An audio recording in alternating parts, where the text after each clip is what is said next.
I'm Brett Hayworth, and welcome to What's Your Frequency, our weekly show on Siouxland Public Media. We're about to head into the fall 2025 election cycle in Iowa. The elections held in Iowa on odd number of years are perhaps not as grabbing as the even near general elections, but the races this fall to be decided on November 4th are important too. Those elections will determine the compositions of city councils and public school boards and also mayor contests. This What's Your Frequency show is devoted to recapping the races and the important dates in the election that will be held over the next 2 months, but we're also having a broader discussion with Woodbury County election officials. My guests are Woodbury County Auditor Michelle Skaff, who was elected to a 4-year term about 10 months ago, and the Chief Elections Deputy Commissioner, I guess, in the Auditor's Office, who is Skaff Hofmeyer. So thank you both for joining me. Thank you for having us. And I've known both of you guys for several years for your roles in the Auditor's Office, and I just want to start by saying thank you for all the help that you've given me over the years with lots of calls on the day leading up to elections, and then days of elections and voter registration, all how the day has gone, et cetera. So anyway, thank you for all that. Thank you. And to begin, Michelle Skaff, your election marked a big change from the prior county auditor. You're a Republican, and you ousted Democrat Pat Gill, who had served in the position for 28 years. How have you enjoyed the first year, and how would you say the first year is going for you? Yeah, I think the first year is going great. I've been very, very busy. We had the special election, which, threw me into the elections right out of the gate, basically. That was about a month ago, and that was for the Iowa Senate District 1, correct? Yes, okay. Iowa State Senate District 1. Have great staff. All of the staff has remained the same since I've taken office. Steve, Deputy Commissioner of Election, has been amazing in helping show me the ropes of the election side. As many of you may know, I came from the finance side of the auditor's office, so I did appoint a deputy there. She worked in the office for about 6 months. Her name is Shona Campbell.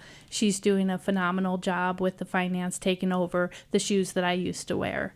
I also have a deputy in the recorder's office, as you know, the Woodbury County's elected auditor recorder, and Diane Swoboda Peterson is the deputy on that side.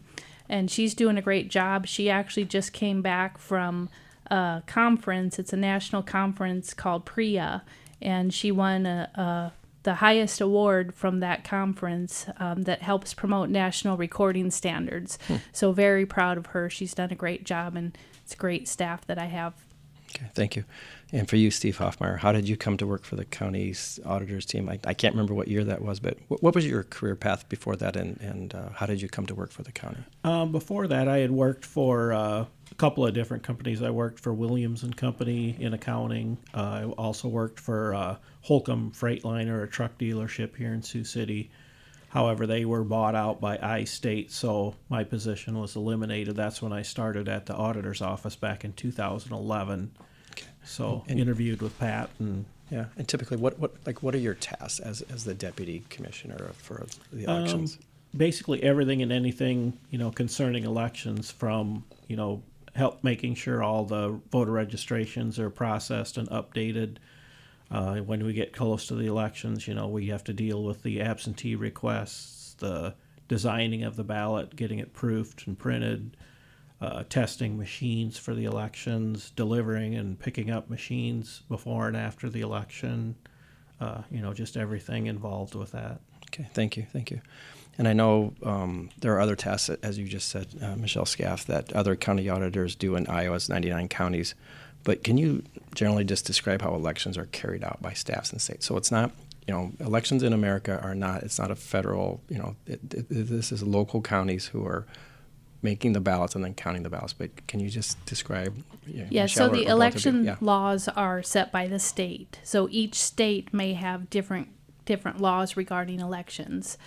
And so you may go over to South Dakota or Nebraska and see some different practices. But basically in Iowa, the auditor has a little bit of discretion the way things are, but much of it is guided by the law. So you have to follow what is in legislation regarding running the elections. And of course, we all know that legislation changes all the time, so we always have to be on top of the latest as far as what is going on with the election. Steve's been in the office for 14 years now. And so he's been through probably, over 20 elections or more. And so he's very knowledgeable about running the elections.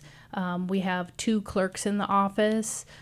Kim has been there for longer than Steve, so she's been there for quite some time, and Danielle's the other clerk. When you come into the office, she's the first person that will greet you. And so basically elections in Woodbury County only has myself and then the 3 full-time employees. And there's a lot involved with it as far as taking the registrations, managing when the election is going on, and so forth. So during an election, we actually hire some temps that will come in. We have about 1 or 2 temps on this type of election that we're coming up to, the primary for the city. And then we also have the precinct election officials, or PEOs, as you may hear them called. And for the special election, we had 50 PEOs. For the primary that's coming up, we've invited 78 PEOs. And then we also have 4 individuals that work the absentee board, so they will count those ballots on election night, on election day. And I was going to get into this later, but we might as well go there now since you're talking about it, Michelle Skaff. I think of those as temporary or seasonal for an election. They're basically working election day. Is that am I correct with that or not? Yeah, the PEOs, we're required to provide them with training, so they do come in for a couple of different training sessions. We train them on how to use the iPads, which is where they check people in. A person will scan their driver's license, and the PEO is trained on how to use that, how to identify if that voter is voting in the right location, what to do if they're not, what to do in different scenarios. And then they're also provided a general training about the election that's coming up, that they all come. We actually come to Western Iowa Tech, to the auditorium and train them on that. So they'll be paid for those items. And then on election day, they have a very long day, which is from 6 in the morning until the election is over, which ends up being around 9 or so. The election ends at 8, but then they still have a few tasks that they have to perform and bring the ballots and some of the equipment back to the office. And what was the number again of those? You said 50 something? I'm sorry, We 70? We had 50 for the special election. We're inviting 78 for the city primary, and it all depends on the election, how large the election is, on how many PEOs we will hire for. Is it more for like a general election on an on an even number year? Do you have more poll workers on those days? Definitely. I don't know, Steve, do you have any statistics approximately on those? I don't have any, roughly. Yeah, I don't know the statistics, but we usually have an additional 1 or 2 people per polling location just because the traffic is higher. We usually will send out maybe additional iPads for check-in purposes too, just so we can handle the higher flow of people going through. So, and you're making me remember back again when I was a print reporter working at covering the Woodbury County supervisors. I remember Auditor Gill talking about just needing to raise the pay. I don't know if this was 10 years ago, 12 years ago, but a few years ago, and just to entice more people to fill the position. So are you filled the way you want to be typically? I know this is just the first year and such, and you're going through, maybe not as big as a general election, but are you think you'll be set for November with the people you have? I think we'll be able to find them. We do have a lot of people in Sioux City, and we try to have the PEOs be the individuals that live within the precinct. It's kind of like that neighbor atmosphere where if you live in that neighborhood, you might recognize those voters coming in. And it's a very friendly environment. If you've ever kind of hung out at any of the polling locations, the PEOs are very helpful. They're very happy. They just want to be there, and they just want to help the individuals come in and go through the process. And for the most part, what I've seen in this election that we just finished is I went to all of those polling locations and just seemed like I was very, very pleased with how positive the environment was there. I did want to mention about the amount of PEOs we get. The Secretary of State pushes out quite often, sign up to be a poll worker. And we do get sign-ups quite frequently, a few a week that we add to our list. Probably the area that we could use more people is the rural area. So we have precincts in a lot of the rural areas, so that when we have those elections out there, which will be coming up in November for the city school election, that's probably where we could use a bigger pool of people. We have a lot of people who have a lot of experience. They've worked those Yeah. polling locations for a long time, and it's wonderful to have that experience out there. And I'm trying to make sure that we get new people in with those seasoned individuals so that they can learn from them. Yeah, because I think typically what you'll see is the poll workers are typically somewhat advanced in age, and it's not necessarily a ton of young people that are doing it. But you'd like to maybe have it more, I guess, evened out. Well, and I don't think the age really matters, just the experience, to make sure that we have a good pool of people that, so not all the same people can work every election. So we would just want a large pool of people that are familiar with working as a PEO. And the more often they're able to do it, the better they're going to be, the more knowledgeable they'll be about the topic. And the voice you just heard there was Michelle Skaff. And I one more question before we get to this next break. I think I didn't quite ask this question correctly, but how much are the polling workers paid per hour? The chair people currently get paid $17 an hour. Okay. And then the other PEOs that work under the chair are $15 an hour. Okay. And like you said, it was a few years back that raise happened. Before that, I think they were at 13 and 15 respectively. But we do hear from some of them sometimes that they would like to have another increase. So Thank you, Steve Hofmeyer.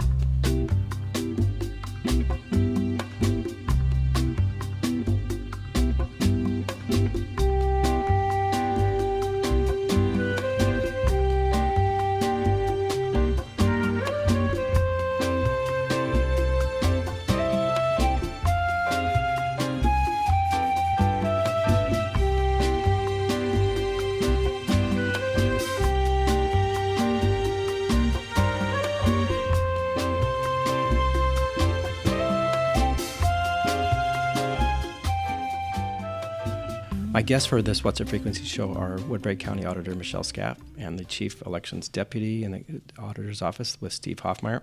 We're here discussing the fall elections that are ahead and more on how elections are carried out as we've just been talking, and we'll talk a little bit more.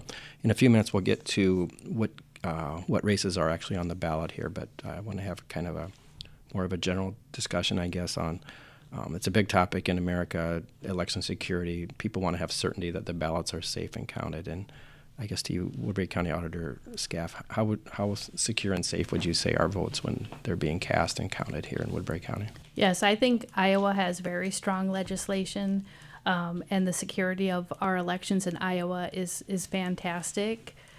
So one of the things that Steve does for every election is we have a testing of the machines. So we basically create every combination possible on a ballot. We run that ballot through every machine in every direction, upside down, backwards. There's 4 ways, blank ballots that are voted with too many things, too few things, and we make sure that machine is working the way it's intended to work. We print out the tape. We make sure the tape is reading correctly based on the tests. So that's one thing that we do for every election. Iowa uses paper ballots. A lot of people, they think it's electronic voting, but it's not electronic voting. It's paper. You fill in your oval on a paper ballot, and you feed that through the machine. The machine does the counting. Those machines are not hooked to the internet, so there's no way for us to have anybody from outside attacking into those tabulators, affecting the count of those ballots that go through. I work closely with emergency management and law enforcement, so they can let me know if there's any threats that we need to be aware of during election day or prior to election day that we need to be concerned about. And then after the election, we have post-elections audit, where the state chooses one precinct, and we don't know in advance until after the election is over, and we have that precinct is hand counted to make sure that those results match the tally report from the machine. So there's a lot of security measures in place, and I think that the security in Iowa of the elections is top notch. And I think the voting hours have changed in Iowa finally by a year. It was at 8 a.m. to... It used to be 7 a.m. to 9 p.m., and now it's 7 a.m. to 8 p.m. So they took an hour off in the evening. Right? Yes. So what? And I know it's a high stress situation. Again, as a politics reporter for many years of my life, we're wanting to get the result, and everybody wants to know as soon as possible.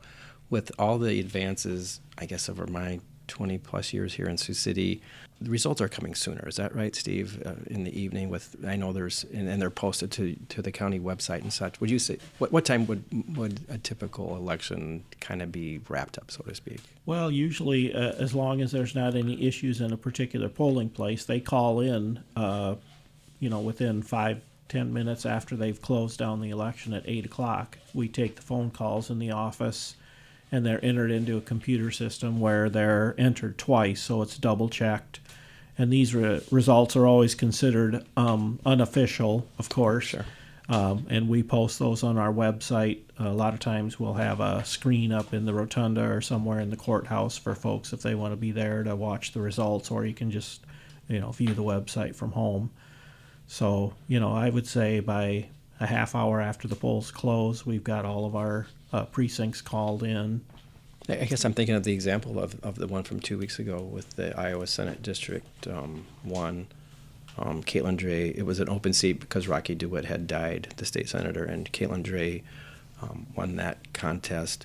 I think it was about 8:20. I took a look and I'm looking at. I'm sorry, I should explain this better. I'm looking at the county website, which has all the precincts. It shows, I'm gonna say there was 14 precincts, and it shows when they're counted and with different colors, yellow or a different color, like it's been counted or it's still outstanding. As a user of it, I thought it was fantastic, and I think it was like 8:20 or 8:22, like the results were in, which seemed sounds about right. One of the earliest I can recall, and maybe it's easier because was only one race compared to many, but yeah, and there were only half of the precincts that were open, so we had half of the normal amount. We have 44 precincts total in Woodbury County, and there were 22 precincts that voted in that election. So that kind of helped speed up the process. Fewer votes, and only one contest. So it was a pretty quick return on that one, which was very, very good. I'm hoping that we'll see the same for the city primary. And then when the city school comes around, there's a lot more races. So when you're thinking about data entry, if you have 20 different numbers to enter as opposed to 2, it takes a lot longer. And when we have 2 people entering those, you could see more of like an hour return or an hour and a half during some of those larger elections with more races involved. But I guess to step back and ask maybe the question slightly better than what I asked originally, but overall, with the technological advances and such, Iowans are getting the results sooner. Is that a safe statement? I think so, yes. Yeah. As far as the unofficial results, we try to get those out as quickly as possible.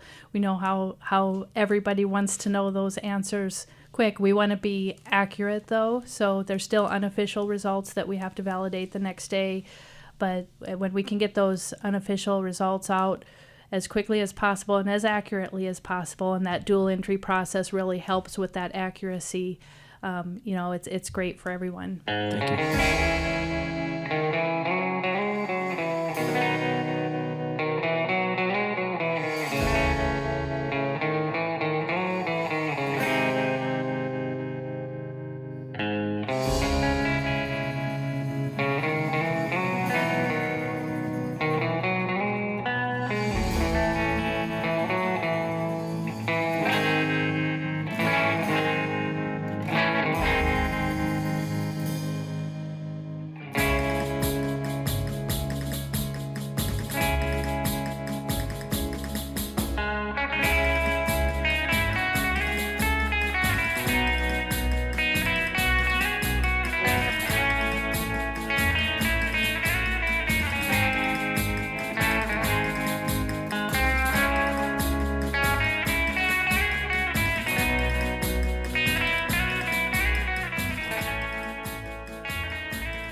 My guests for this What's the Frequency show are Woodbury County Auditor Michelle Skaff and the Chief Elections Commissioner in the Auditor's Office, that's Steve Hofmeyer. And we're discussing the fall elections that are ahead and more on how the elections are carried out.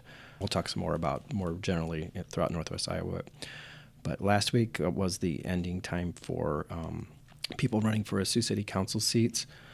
And there was a deluge of people filing at the very last day. There was 9 candidates, so there's 3 positions on the Sioux City Council that are going before voters, and it was a really atypical year. The 3 current council members are bowing out. You have Alex Waters, Dan Moore, and Matthew O'Kane. None of them are seeking re-election. There's 9 people who are seeking election. Again, this is in Sioux City, so this is different. What I'm about to say is different than in other places in Northwest Iowa. But there were the final city council candidate filers were Brett Watchorn, Marty Pottabaum, Paul Koskovich, Jessica Lopez Walker, Ike Rayford, John Denbesti, Nick Davidson, Rick Bertrand, and Craig Berenstein. And because the rules of how the Sioux City Council elections are held, if there's more than 2 for each position, because there's 3 positions, if there's more than 6 candidates, then there is an extra primary election, which is, I guess, an extra chance to vote for people in Sioux City, but that will be held on October 7th. Steve, is there any filing deadlines or anything, voter registration that needs to be known about that for people to get early ballots, or how that will be carried out? Well, the filing deadline for the candidates, of course, was August 28th, and that paperwork was brought to our office on the 29th. But as far as the voters go, they can now currently request absentee ballots to be mailed to them. So that's underway. That is yes. Okay. Mm-hmm. Go ahead. I'm sorry. And then the first day that the ballots will be available for us to either mail to those that have requested ballots or to vote in person will be September 17. Moving beyond Sioux City, because of this kind of extra primary election, people have until it's currently underway, the election to file to be on the school board or city council or mayor. That is September 18th. Is that correct? Yes, so the filing deadline for all of the other cities, with the exception of Sioux City, for the city and the cities in Woodbury County and the schools in Woodbury County, the deadline is September 18th at 5:00 p.m. for them to file. They should go to their city council, or not their city council, but their city secretaries and the school secretaries to file. They do not file in the auditor's office for this one. And then those cities and schools will certify those in the auditor's office on the 19th. So we will get the list on the 19th by noon. Western Iowa Tech is involved with this as well. They have an election for Western Iowa Tech. And the interesting thing is that individuals can request an absentee ballot for the city school election right now, as well as the primary. So It's important for the individuals requesting a ballot to put the date of that election and to check primary if they're in Sioux City wanting to vote in the primary. So for the primary request, they'll want to check primary and put the date of October 7th. If they're in Sioux City, or if they're in the rural areas and they want to vote in the city school, they will check city school and they will put November 4th on there for the date, because that will trigger them to be able to get an absentee ballot for one of the 2 elections, and that period is open for both of them right now to request those. And as Steve mentioned, we won't be mailing those ballots out until September 17th. So on the 17th, we'll mail the primary ballots out that have been requested, and then later on, 20 days before the city school election, we'll start mailing out the city school ballots. So that'll be mid-October-ish. October 15th. Okay. Thank you for explaining all that. I definitely wanted to make sure that we hit the key timeline pieces with that. So thank you for that, Michelle Skaff and Steve Hofmeyer, both. I want to move to, and you were talking about the timeline to get mailed ballots and such. And I think back to a year ago when you were a candidate, and you talked about how you view drop boxes and how you view as the length of period that people should be able to cast early ballots. So, Michelle, could you address that? How you feel like currently the legislation is that we can start mailing those ballots out 20 days before the election. It used to be a longer period of time, and a lot of people were frustrated when they shortened that to 20 days. And I do believe the 20 days is sufficient time to be able to request a ballot and receive, and I stand by that. The one thing that I have found from working in elections is it is a little bit confusing when we're mailing the ballots on the same day that individuals are coming into the office to receive a ballot to vote. So some people who have requested a ballot to be mailed and they haven't received it in the mail, and then they hear we have voting at the courthouse, they come to the courthouse to vote because they haven't received their ballot. So if we were given maybe 23 to 25 days to start mailing the ballots and then start the in-office voting 20 days, it would be a little bit easier for those individuals who are requesting the ballots to be mailed. So yes, that is one thing, that the 20-day window seems to be sufficient from what I've seen. I'm going to start digging into the numbers a little bit more to actually see what used to happen versus what is happening as we move forward, to see if there are differences in those numbers, because I'm a kind of a numbers person wanting to look at those. I think you may have referenced the ballot drop box. I have removed the ballot drop box. I did that around February or so, right after I took office. Was that on the south side of the courthouse? Is that where it was in the alley, off of the alley. Okay. Right, that runs, on the south side of the courthouse.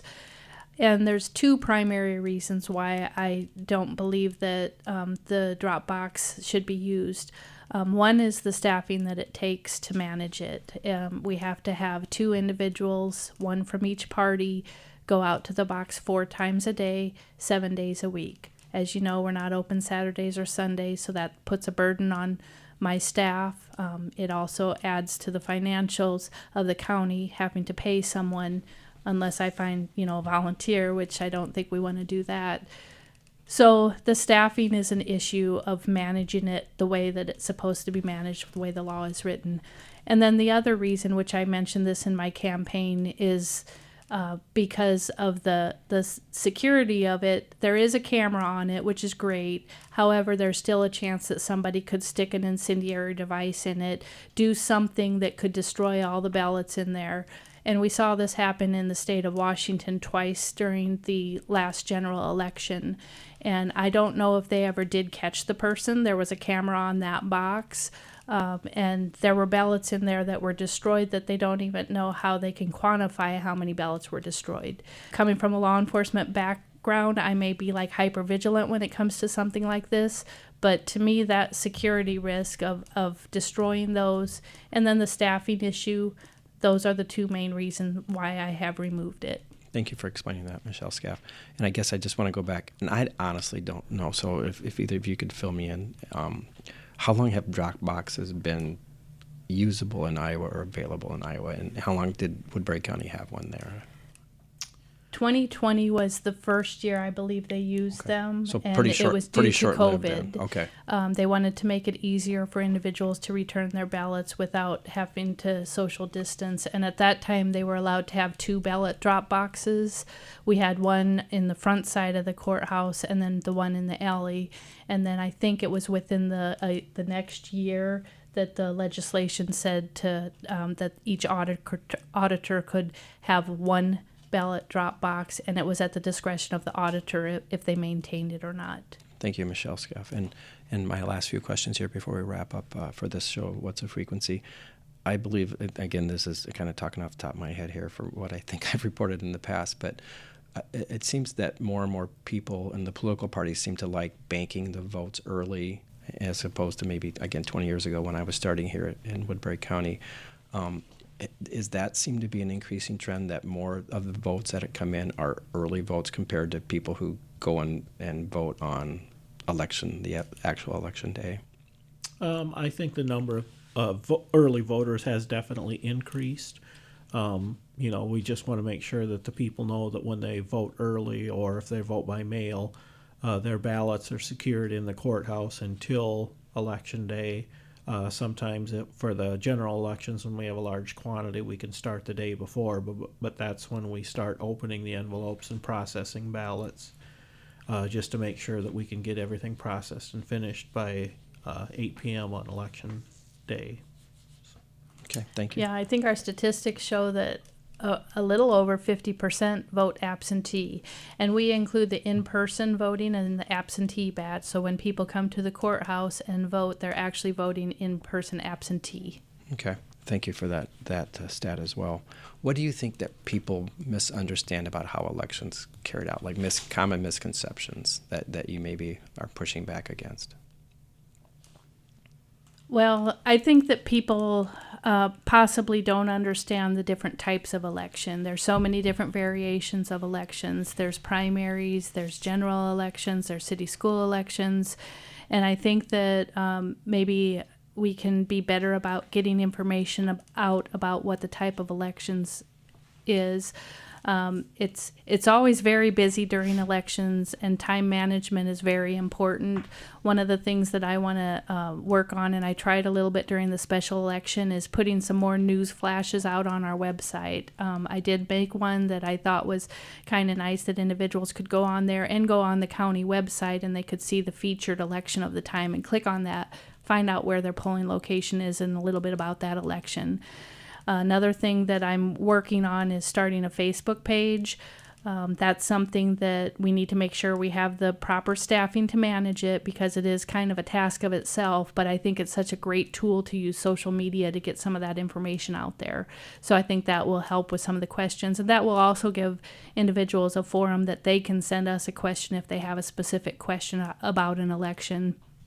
And we do have emails set up on the website that they can just click a link, and for elections, it'll send an email to myself or to Steve, and then we can answer specific questions. And we get one or two of those during an election, one or two a day. During, kind of slower times, maybe one a week or so. And we have those set up for the recorders, for the auditor finance side and the election side. So there are some good resources out there, but there's some other ways that I think we can be a little bit better about pushing some of that information out. So that's what we're going to be trying to do in the coming years and coming elections. Okay, so just to, before we wrap here, I guess some of the key timelines in the city of Sioux City only. There is a primary election for the Sioux City Council position. There are 3 positions going up before voters that'll be decided in November. There are currently 9 candidates, and because of that higher amount than the threshold for I guess the rules or the procedures, there will be a special city election in Sioux City only on October 7th, and those 9 candidates will be dropped down to 6, who will then go on the November ballot. Am I saying that correct? That's correct. So each individual will vote for 3 out of the 9. Okay, thank you. So the top 6 of those 9 will go on to be on the ballot in November. So in November is when the candidate will win the election. Right, and then for those outside of Sioux City, outside of Sioux City, and then the rest of Iowa, or most generally the rest of Iowa, there are public school board elections, there are city council elections, and then also mayor elections throughout much of Iowa. So that's what's ahead for November, and thank you guys both for coming in here. That'll be a wrap for this edition of What's a Frequency. Many thanks to my guests for this What's a Frequency. We had Woodbury County Auditor Michelle Skaff and Chief Elections Commissioner Steve Hofmeyer. We discussed the fall elections, as we just heard, and more kind of election type topics. So thank you. That was a great topic, or great conversation. So thank you guys for both coming in. Thank you for having us. Thank you. As we move deeper into a second year for this show, thanks for being a part of our station as we work every day to tell the stories about Siouxland that inform, entertain, and expand the mind. Thanks for listening, and please join us again next week. What's a Frequency airs on Fridays at 10 a.m. and again on Sundays at 2 p.m. Make sure you also check out a few of our Siouxland Public Media music shows that air at 10 p.m. We have Hip Hop Chronicles on Thursdays. We have Mixtape Dance Party on Fridays with Earl Horlick, and we have 10 o'clock Blues on Saturdays with Stumpy Steve Smith. For Siouxland Public Media, I'm Brett Hayes.